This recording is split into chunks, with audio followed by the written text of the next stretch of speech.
This is music, and these are 10 albums that scream metal.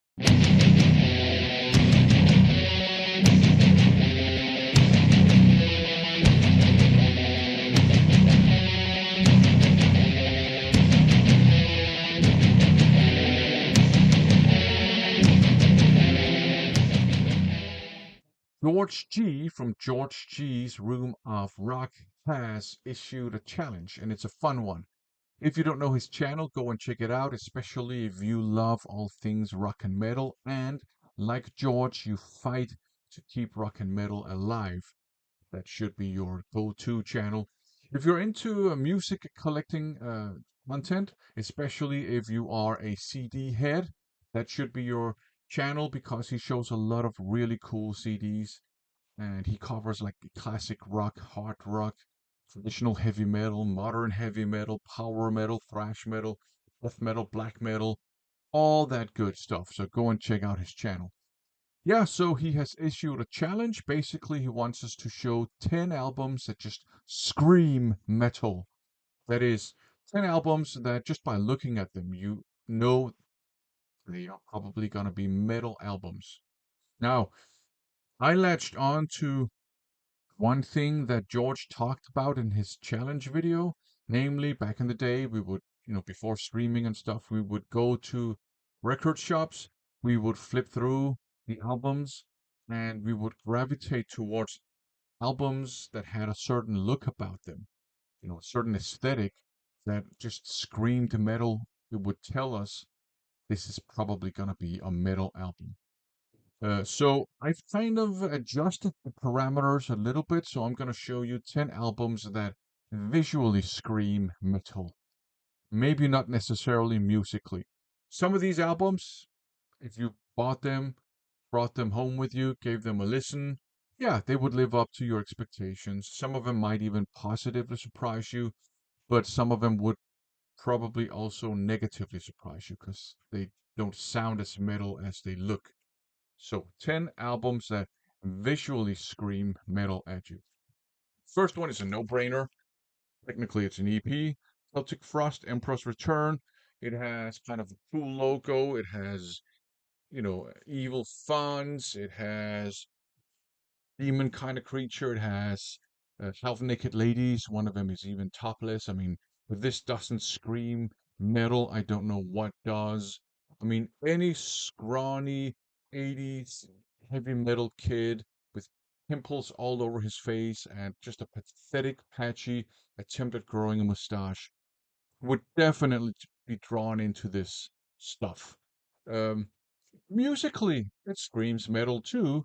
It's kind of rough around the edges, I would say, kind of thrash metal style stuff. Like it's considered first wave black metal, but it's rough around the edges. It's actually kind of D-beat influenced too.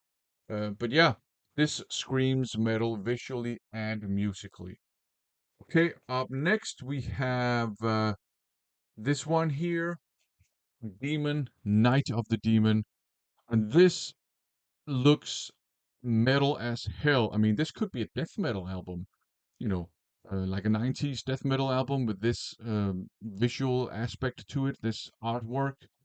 Um, but it's actually a new wave of British heavy metal album, and it's quite hard rock infused. Uh, Side A is fantastic. Side A is freaking awesome. Side B is it's decent, but side of first half, if you have it on CD, the first half is awesome. The second half is decent, but um, yeah, it doesn't sound the way it looks. It's traditional heavy metal with a lot of hard rock to it, but screams metal visually for sure. It's a good album. I love the first half of it or side A. I like side B or the second half of it. Okay, the next one is this one here, gas tank maybe, and this is Under the Sun. I mean, this looks like it could be a death metal album or a grindcore album. It's a little bit reminiscent of Horrific by Repulsion, but it definitely is metal, but it's more like punk metal. It's a mix of punk and metal, maybe crossover thrash, but I don't know. It has metal to it, but it has a lot of punk to it as well. This is the European pressing, and definitely it screams metal. The Japanese pressing looks like this. So this doesn't scream metal at all. It doesn't even scream punk, I think. Uh, I don't know which artwork I actually like of these two. I like them both. They're very different. But this one here definitely screams metal visually and musically. Metal is definitely a considerable component. Up next, we have this one here, Nightmare by Pete's Axe Attack. This looks evil. I mean, the title and the name of the band, okay, you're probably not gonna expect this to be 90s death metal, but the artwork definitely looks like it. Um, it's uh, it's traditional heavy metal. It has a little bit of speed metal perhaps to it. It has a lot of hard rock to it. It's pretty good, definitely. But this is probably one that you would be disappointed with because it does not sound the way it looks. I like it. I'm glad I have it. I enjoy it. And I do like just having stuff in my collection where there's a massive discrepancy between the sound and the visual side of it. But there's no denying that visually this just screams metal. So there you go. Up next, I mean, there's no running away from the fact that Ram It Down by Judas Priest looks metal as hell. It's probably the most metal looking, in my opinion, of their albums. You got this metal fist just ramming down, slamming, actually basically giving a Bud Spencer hammer punch or whatever um, to the earth. If you don't know Bud Spencer, too bad for you. Anyways, it looks metal as hell. Musically, I mean, it's traditional heavy metal. A lot of people don't like this. They think it's lame. There's a cover version of Johnny Be Good on here that everybody hates. Not everybody, because I like it and I like this album. Is it the greatest album? I don't think so, but they have albums that I like less than this one, that's for sure. Ram It Down looks metal. It screams metal visually. There's no denying that.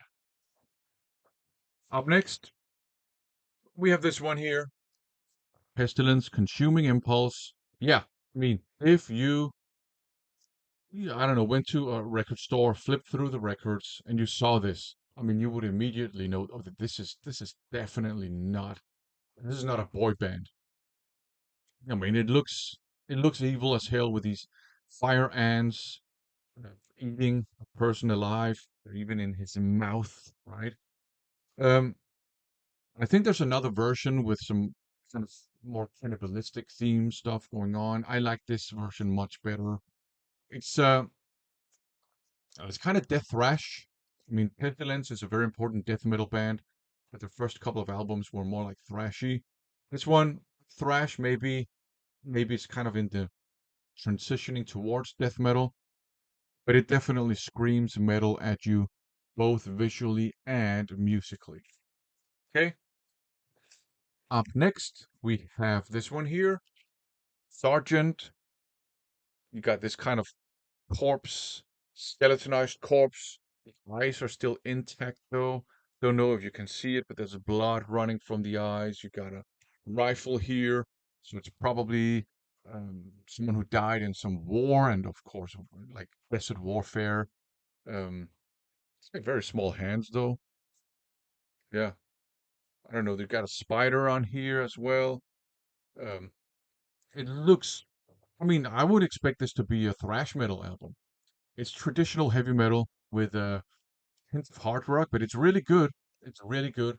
Doesn't sound the way it looks for sure, but it's really good stuff. Very enjoyable, but it screams metal, and I'm sure most metalheads would pick this up if they went to a record shop and picked it up, or if they went to Interieur. That sounds like a furniture shop. So apparently you could buy records in furniture shops back in the day. This one looks like it cost originally 19 Danish kroner and 90 Danish øre. So yeah, okay, interesting. Uh, Good stuff. Really, really enjoyable. Up next, I mean if this doesn't scream metal at you, I don't know what does. Sanctuary, Refuge, Denied, and it's an Ed Repka piece as well. I think yeah, it says Ed Repka down here. So I mean, just Ed Repka's artwork screams metal, although he was more of a punk fan. So some people consider this thrash metal, some people consider it power metal. To me, it's heavy metal. Um, just has quite an edge to it. I like Into the Mirror Black better musically, just a little bit, but this one is fantastic too. And it looks metal as hell. It sounds metal as hell as well. This is actually not an original pressing. I know it looks like it because it's kind of beat up, but this was one of the first music on vinyl reissues, I think.